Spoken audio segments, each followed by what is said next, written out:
Hare Krishna, Hare Krishna, Krishna Krishna, Hare Hare, Hare Rama, Hare Rama, Rama Rama, Hare Hare.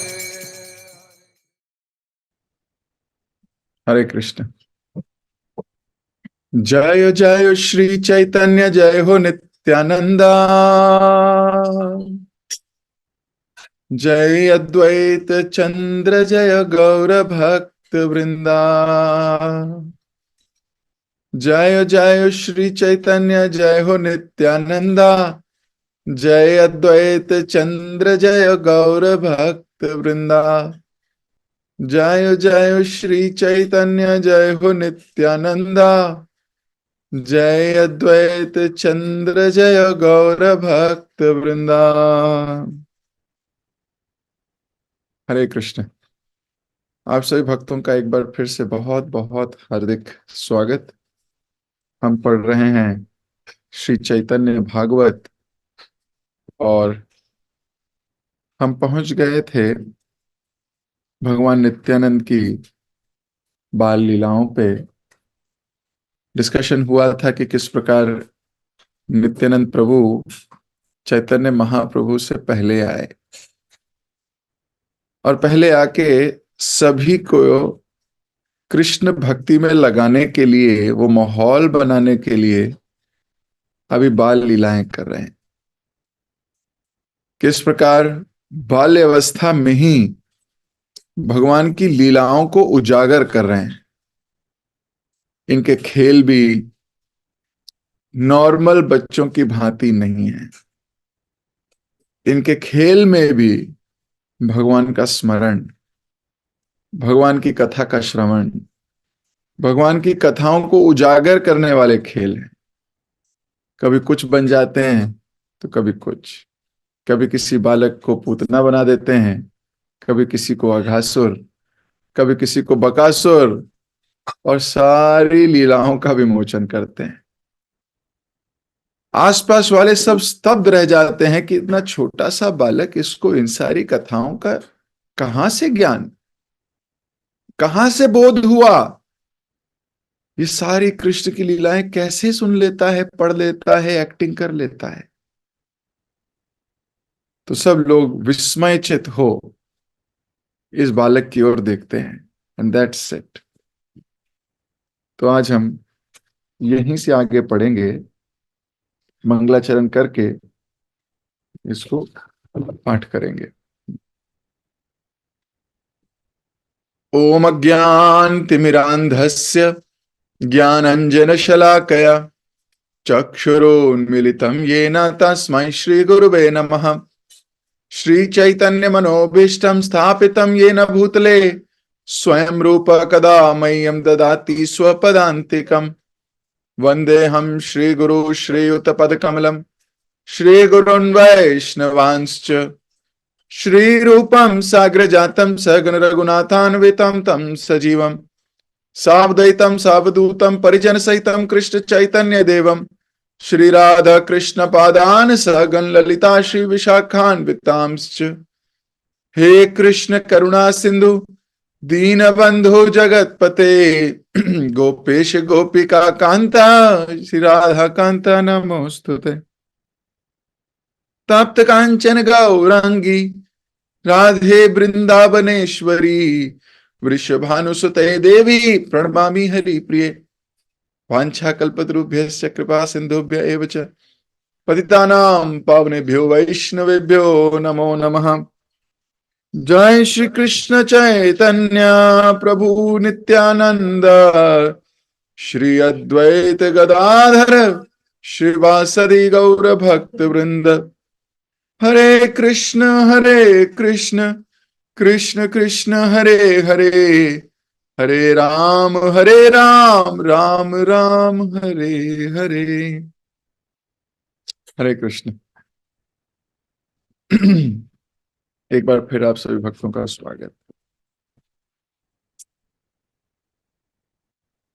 एक बालक दाढ़ी मूछ लगाकर नारद मुनि बन जाता है। और एकांत स्थान में कंस से मिलता। दूसरा बालक अक्रूर बनता और क्रूर राजा कंस के कहने पर कृष्ण और बलराम को वृंदावन से मथुरा लेने जाता। इस अवसर पर गोपी बने नित्यानंद प्रभु श्री कृष्ण के विरह में बुरी तरह रोने लगते। उनके नेत्रों से नदी के समान आंसू बहते, जिन्हें देखकर सब बालक आश्चर्यचकित रह जाते। भगवान विष्णु की योग माया शक्ति से भ्रमित कोई भी बालक नित्यानंद प्रभु के वास्तविक स्वरूप को नहीं देख पाता। पूरी तरह अनभिज्ञ व बाल नित्यानंद प्रभु के साथ खेल कूद का भरपूर आनंद लेते। तो आप समझिए, कोई नारद मुनि है, कोई कंस बनता है, कोई अक्रूर बनता है, तो कोई कुछ और। तो सारे के सारे लोग योग माया की शक्ति से भ्रमित हैं।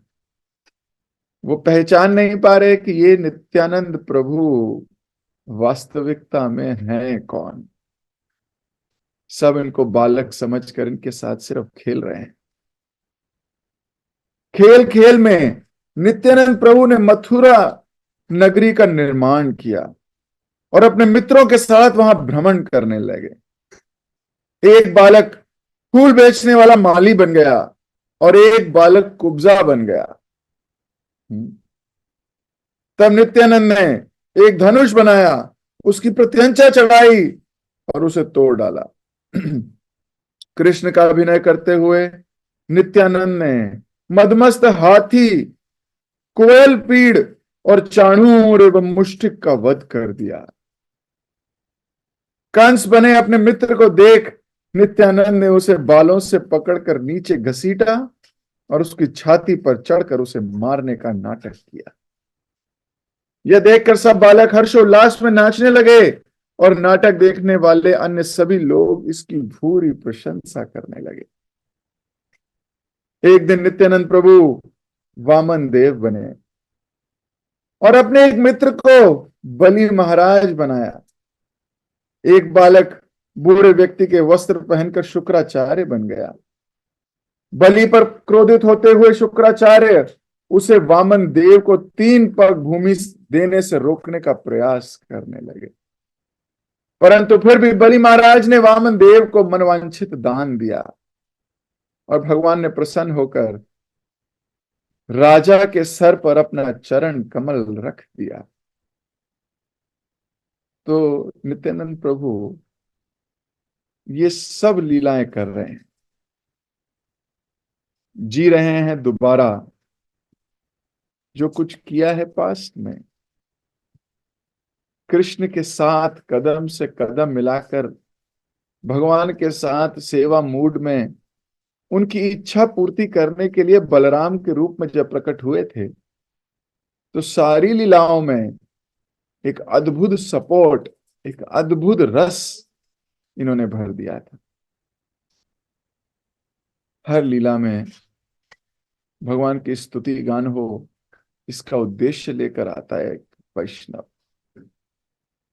एक भक्त का परम कार्य है, पहला उसके हृदय में बड़ा ग्रेटिट्यूड हो भगवान के लिए। दूसरा, वो केवल अब ग्रेटिट्यूड हृदय में ना रखे, वाणी गुणाणु कथने श्रवणो कथायाम, अपनी वाणी से भगवान के इन गुणों का व्याख्यान करता रहे। हस्तौ च कर्मसु, अपने हाथों से पैरों से वो भगवान की सेवा के लिए एकदम एंथुजियास्टिक उत्साह पूर्वक लगा रहे। हर वो कार्य जिसमें स्वामी का यश बढ़ता हो, हर वो कार्य जिसमें अपने गुरु का, कृष्ण का यशोगान बढ़ाने की अपॉर्चुनिटी हो, असली सेवक उस अपॉर्चुनिटी को देखता है, भांपता है और उस अपॉर्चुनिटी को फ्रूटिफाई करने के लिए योजनाबद्ध हो जाता है। नित्यानंद प्रभु हर एक एक्टिविटी से भगवान कृष्ण का गुणगान हो, हर एक के हृदय में भगवान का जो वास है परमात्मा के रूप में, उसे कृष्ण का दर्शन, स्मरण, श्रवण इत्यादि करा सकें, उस व्यक्ति को उसके लिए प्रयासरत रहते थे। एक भक्त का यही मूड होता है। भक्त का क्या मूड होता है? यही मूड होता है, वो हर प्रयास करता है कि उसके स्वामी का कीर्ति, यश फैले, लोग स्वीकार करें। वो बुद्धिमानी से, बुद्धिमता से अपॉर्चुनिटीज ढूंढता है, और इन अपॉर्चुनिटीज को कैसे आगे बढ़ाया जाए, कैसे उन्हें स्वीकार करके उनको प्रॉपर यूटिलाइज किया जाए कृष्ण की सेवा में, ऐसा उसका तन्मयता रहती है, ऐसी उसकी भावना रहती है। नित्यानंद प्रभु की यही भावना है। आए हैं, कुछ और भी खेल खेल सकते थे, वो तो भगवान हैं, उनको तो खेलने का क्या, कितने गेम बना देंगे वो क्षण भर में। कुछ और भी चंचलता कर सकते थे। उन्होंने कहा चंचलता तो गौरांग प्रभु को करने दो, स्वयं कृष्ण को, मैं तो उनका दास हूं। दास का मूड इंजॉय करने का नहीं होता, दास का मूड एंटरटेनमेंट का भी नहीं होता। दास का मूड तो सिर्फ एक है, अपने स्वामी की कीर्ति, यशोगान करना, यही उसका मूड है। नित्यानंद प्रभु ने अपने इस मूड को बचपन में ही उजागर कर दिया। मैं भगवान की कीर्ति जगह जगह फैलाने का प्रयास करूंगा। अपने आसपास जो भी उनके बाल गोपाल, बाल लोग हैं, बाल वृंद है, बाल सखा है, उन सब सखाओं को एकजुट कर कर एक मूड दे देना, ये गुरु की निशानी है। युक्तस्य भक्तांश नियुंजतोपि वंदे गुरु श्री चरणारविंदम। ये गुरु की क्वालिटी है। क्या करते हैं गुरु? अपने सारे शिष्यों को मोटिवेट करते हैं, मिलजुल कर भगवान कृष्ण की सेवा के प्रति रुचि बढ़ाते हैं, उनकी योजना बनाते हैं और उनको जोड़ देते हैं भगवान कृष्ण की सेवा में। तो नित्यानंद प्रभु आदि गुरु हैं, वो ये समझाने का प्रयास कर रहे हैं कि भक्तों समझो, जिस भी एज में हो, जिस भी प्रांत में हो, जिस भी योनि में हो, जिस भी प्रोसेस में हो, अपने अपने अनुसार कोई ऐसी सेवा पे मेडिटेट करना चाहिए व्यक्ति को जिससे भगवान की कीर्ति बढ़े। गुरु का धर्म है सब लोगों को जोड़कर एक दिशा दे कृष्ण की ओर। इस संसार में बहुत लोगों के पास बहुत सारी एनर्जी है, चाहे वो शारीरिक ऊर्जा हो, चाहे बुद्धि की शक्ति हो, चाहे धन की शक्ति हो, चाहे यश की शक्ति हो। ये विभिन्न विभिन्न प्रकार के शक्तिमान लोग जब किसी भक्त के संपर्क में आते हैं, वो भक्त उनकी समस्त शक्तियों को भगवान कृष्ण की ओर मोड़ देते हैं। किसी के पास बुद्धि की शक्ति है तो उसकी बुद्धि को भगवान की सेवा में मोड़ देते हैं।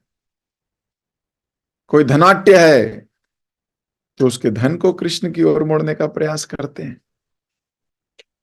कोई बलवान है तो उसके शरीर को भगवान की तरफ मोड़ने का प्रयास करते हैं। कोई वाक्पटु है तो उसकी वाक शक्ति को भगवान की तरफ मोड़ने का प्रयास करते हैं। भक्त का तो धर्म है हर एक व्यक्ति जो उसके संपर्क में आया है उसको वो इंस्पायर करे, उसको एंथ्यूज करे, ताकि वो भगवान कृष्ण की सेवा के लिए, उनके श्रवण के लिए, उनके कीर्तन के लिए आतुरता से भर जाए, आतुर हो जाए, एक्साइटेड हो जाए, एंथुजियास्टिक हो जाए। वास्तव में जीव का सबसे बड़ा कल्याण यही है। बाकी सारे कल्याण मटेरियल डायरेक्शन में हो सकते हैं, बाकी सारे कल्याण मटेरियल हो सकते हैं, और जितनी मटेरियल चीजें हैं वो टेम्पररी हैं, ये आप भी जानते हैं।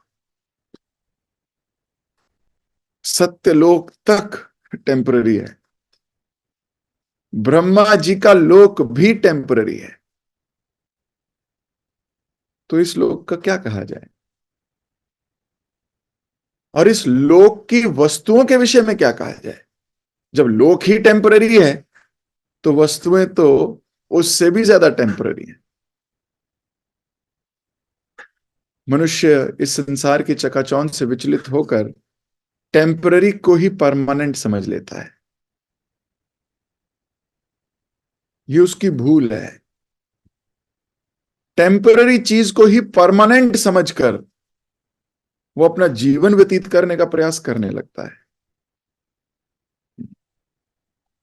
अगर हम घूमने जाएं कहीं, मनाली, शिमला, मुंबई, उदयपुर, जयपुर, कहीं भी, तो जहां आप घूमने जाते हो वहां क्या पहले घर खरीदते हो? नहीं। होटल में, सराय में, धर्मशाला में कहीं ना कहीं थोड़े दिन का टेम्पररी अरेंजमेंट करते हो और अपने मन को कह लेते हो थोड़े दिन के लिए तो आया हूं, फिर वापस घर जाना है। वहां आप परमानेंट घर नहीं बनाते, परमानेंट घर नहीं बनाते, टेम्पररी जगह में टेम्पररी स्थान चुनते हो। उसी प्रकार इस संसार में, ये संसार टेम्पररी है, ये हमारा परमानेंट निवास स्थान नहीं है। हमारा परमानेंट घर तो भगवान के घर है, परमानेंट घर तो गोलोक है, हमारा घर वही है। कुछ समय के लिए अपनी कुछ गलतियों के कारण हम यहां आ गए। टेम्पररी चीजों से परमानेंट लगाव नहीं लगाना, टेम्पररी है। तो समहाउ और दी अदर ये गुरु की कृपा है कि वो हमारा ध्यान इन टेम्पररी चीजों से हटाकर किसी परमानेंट वस्तु पर, यानी कि अलौकिक, जो इस लोक की नहीं है, अलौकिक प्रेम धन की ओर लगा रहे हैं। गोलोकेरा प्रेमा धना, हरि नाम संकीर्तन। गोलोक का प्रेमा धन है ये जो हरि नाम संकीर्तन है। तो गुरु किसी न किसी प्रकार से अपने समस्त भक्तों को भगवान की विशुद्ध प्रेम भक्ति की ओर अग्रसर करते हैं। अब भक्ति का आरंभ होता है श्रवण से, सुनने से, और भक्ति का फल भी श्रवण ही है, भगवान की कथा श्रवण करने में रुचि। तो नित्यानंद प्रभु आदि गुरु हैं, बाल्यावस्था में ही अपने समस्त मित्रों को एकत्रित कर कर युक्तस्य भक्तांच नियुंजतोपि लगा रहे हैं भगवान कृष्ण की कथा श्रवण करने। एक्टिंग कर रहे हैं, ड्रामा बना रहे हैं, पुरानी लीलाओं का दोबारा स्मरण हो जाए एक मनुष्य जाति को, उसके लिए योजना बना रहे हैं। अब जैसे हैं, छोटे से बालक हैं, तो बालकों के साथ ही प्रचार कर रहे हैं। कई बार बच्चे पूछते हैं हम क्या करें, हम कहाँ कर सकते हैं, हम कैसे सहायता कर सकते हैं, हमारे को तो ज्ञान नहीं है, हम कैसे प्रचार कर सकते हैं, हमें तो कुछ आता नहीं है। कई बार लोग बड़े जबरदस्त प्रश्न पूछ लेंगे, हम क्या करें। तो ये करो, येन केन प्रकारेण मन कृष्ण निवेशया, किसी ना किसी प्रकार से अपने मन को कृष्ण में इन्वेस्ट करो। तो जो बालक हैं वो कोई ड्रामा में पार्टिसिपेट कर सकते हैं, कोई कथा रेसिटेशन में बात कर सकते हैं, कोई स्टोरी सुन सकते हैं, कोई स्टोरी कह सकते हैं, कृष्ण के लिए डांस प्रिपेयर कर सकते हैं, कृष्ण के लिए एक ड्रामा प्रिपेयर कर सकते हैं, कुछ भी कर सकते हैं। भक्ति एज की मोहताज नहीं है। प्रहलाद महाराज ने तो 5 साल में ध्रुव महाराज ने अपनी बाल्यावस्था में, और भक्ति तो मनुष्य योनि पर भी निर्भर नहीं है। गजेंद्र ने हाथी के शरीर में भगवान को प्राप्त कर लिया, गरुड़ जी ने गरुड़ शरीर में, पक्षी शरीर में भगवान को प्राप्त कर लिया।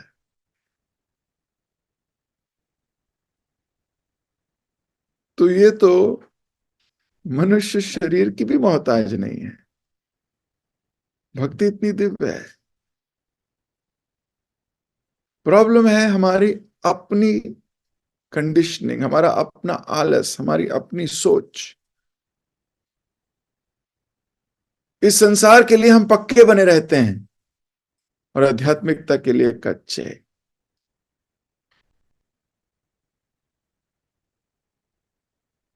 जिस किसी भी अवस्था में हो, जिस किसी भी परिस्थिति में हो, हम हर परिस्थिति में भगवान का यशोगान कर सकते हैं,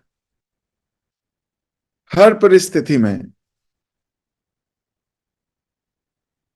तो नित्यानंद प्रभु ने बालक की अवस्था में किया यशोगान कृष्ण का, और ना केवल किया, अपने आसपास के सभी लोगों को लगा दिया। तो जो बच्चे पार्टिसिपेट कर रहे हैं वो पार्टिसिपेशन का आनंद ले रहे हैं, और जो स्पेक्टेटर हैं बड़े, वो इनके ड्रामों का, इनकी एक्टिंग का, इनके नाटक प्रस्तुति का आनंद ले रहे हैं। जो कर रहा है वो भी कृष्णमय, जो देख रहा है वो भी कृष्णमय।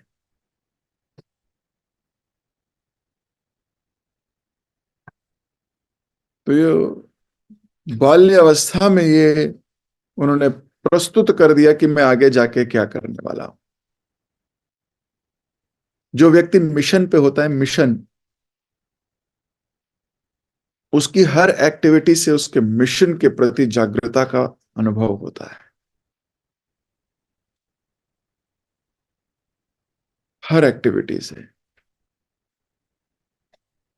He is enthusiastic. और वो हर परिस्थिति, अभी तो बच्चे हैं, ये भी कह सकते थे भी थोड़ा बड़ा हो जाऊं, मैं गुरु हूं, आदि गुरु हूं, थोड़ा बड़ा हो जाऊं तब जरा सबको अपना रूप दिखाऊंगा, तब मैं कृष्ण नाम का प्रचार करूंगा, अभी तो मेरी कोई योग्यता नहीं है। ऐसा सोच सकते थे नित्यानंद प्रभु, अभी मेरी कोई योग्यता नहीं, अभी तो मैं बालक हूं, अभी योग्यता प्रदर्शन करूंगा जब थोड़ा बड़ा हो जाऊं। गलत। अगर 2 बोल आते हैं तो 2 बोल बोलो, 4 बोल सुने हैं तो 1 बोल बोलो, बोलो। हर परिस्थिति में भगवान का प्रचार करने का मूड होना चाहिए। चैतन्य महाप्रभु हम सबको आदेश देते हैं, चैतन्य महाप्रभु का मिशन है कि नगर नगर ग्राम ग्राम में उनका प्रचार होगा। अब हम सबको उनके मूड के साथ एकाग्रचित होना चाहिए। श्रील प्रभुपाद जी का मूड है हर व्यक्ति को भगवान कृष्ण से जोड़ना। हमारे गुरु महाराज का ये मूड है, तो हम सबका ये मूड क्यों नहीं होगा? हमारा भी यही मूड है। बुक मैराथन का समय चल रहा है। हर व्यक्ति कोई ना कोई योजना बनाए। अपनी फोन बुक सर्च करो और ये जो संसारिक शर्म है, लज्जा है, मैं मांगूंगा तो कैसा लगेगा। आपने कृष्ण की योजना को पीछे और अपने अहंकार को आगे रख दिया।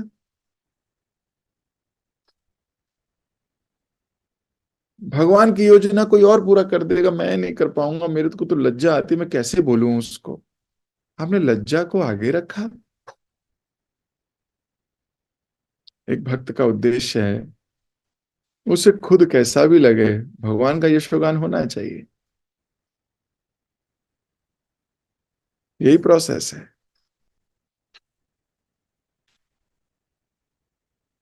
बलि महाराज का उदाहरण आया अभी। अपना राक्षस धर्म पीछे छोड़ दिया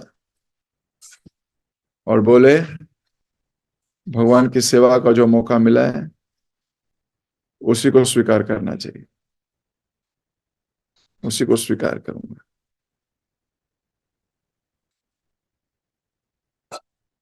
हमें भी इस प्रोसेस में पार्टिसिपेट करना चाहिए। हर अवस्था में भगवान कृष्ण को देना। भगवत गीता अगर आप किसी को देते हो तो वास्तविकता में आप उसके जीवन में कृष्ण का आगमन हो रहा है। हम आप 2 मिनट 5 मिनट 10 मिनट प्रचार कर सकते हैं, किसी को बात कर सकते हैं, लेकिन जहां गीता जाएगी वहां 700 श्लोक भगवान के चले गए। पहुंचा दिया आपने उसके जीवन में कृष्ण को।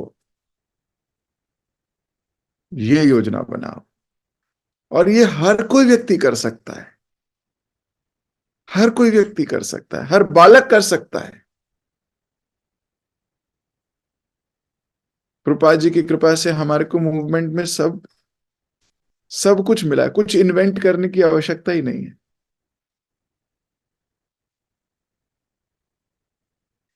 तो नित्यानंद प्रभु ने बाल अवस्था में सबको नाटक के साथ जोड़कर कृष्ण लीला का श्रवण कराया, दर्शन कराया अपनी योग्यता के अनुसार। ऐसे ही हमें भी अपनी योग्यता के अनुसार, बालक हो तो अपनी योग्यता कुछ और है, वृद्ध हो तो कुछ और है, लेकिन अपनी अपनी योग्यता के अनुसार अपनी योग्यता को कृष्ण की तरफ मोड़ने का प्रयास करो।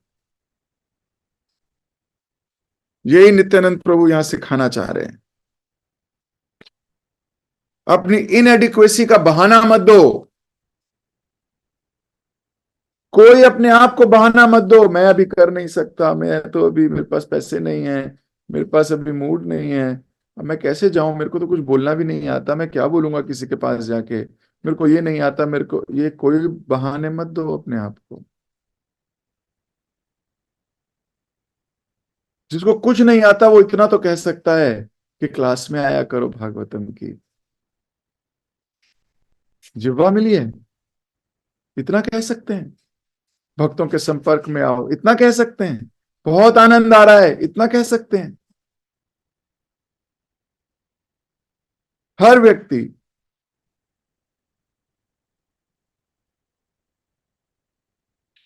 यहां पर नित्यानंद प्रभु ने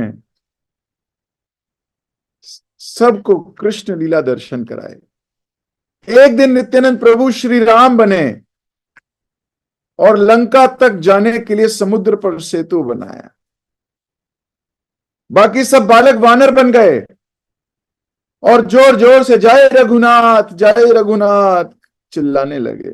सेतु बनने के लिए वे एक अरण्य के कुछ वृक्षों को उखाड़कर जल में फेंकने लगे। एक दिन नित्यानंद प्रभु लक्ष्मण बन गए। अपने हाथ में धनुष लेकर क्रोधाविष्ट व सुग्रीव से मिलने के लिए निकल पड़े। उन्होंने कहा, अरे दुष्ट वानर, मेरे प्रभु कितने चिंतित हैं। यदि तू अपने प्राणों से प्रेम करता है तो तुरंत आकर उनसे मिल। वहां श्री राम तेरी प्रतीक्षा कर रहे हैं और यहां तू स्त्रियों के साथ रंगरलियां मना रहा है। लक्ष्मण की भूमिका में नित्यानंद प्रभु उन 5 वानर प्रमुखों से मिले जो वाली के भाई से मतांग ऋषि के आश्रम रह रहे थे। उन्होंने इंद्रजीत का वध किया। विभीषण को प्रभु श्री राम से भेंट करवाने की लीला भी की। ऐसे ही एक लीला करते हुए एक बालक निताई के पास आया और कहा, मैं रावण हूं, यह देख, मैं अपना सबसे शक्तिशाली अस्त्र शक्ति तुझ पर छोड़ता हूं। हिम्मत है तो बच कर दिखा लक्ष्मण। यह कहकर उस बालक ने कमल का फूल फेंका। अब उन बालकों के पास क्या शस्त्र है, कमल का फूल ही लेके फेंक दिया है। बोला, ये शक्ति है। उसका स्पर्श होते ही निताई भूमि पर अचेत गिर पड़े। बालकों के भरसक प्रयास करने पर भी निताई की चेतना नहीं लौटी। उसे निष्प्राण देखकर सब बच्चे अपने सिर पकड़कर बैठ गए और शोक करने लगे। अब लक्ष्मण का रोल कर रहे हैं नित्यानंद प्रभु। संसार क्या जाने, ये लक्ष्मण ही है। और रावण के कमल, कमल यानी शक्ति के प्रहार से अभी बेहोश होकर गिर गए और बच्चे उठा रहे हैं, उठो उठो उठो, भरसक प्रयास कर रहे हैं, लेकिन नित्यानंद प्रभु या लक्ष्मण उठे नहीं।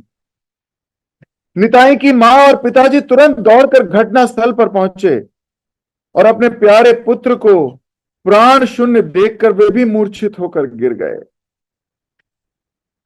लोगों की भीड़ जुट गई।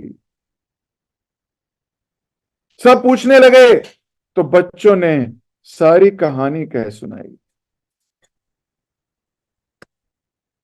सारी कहानी कह दी।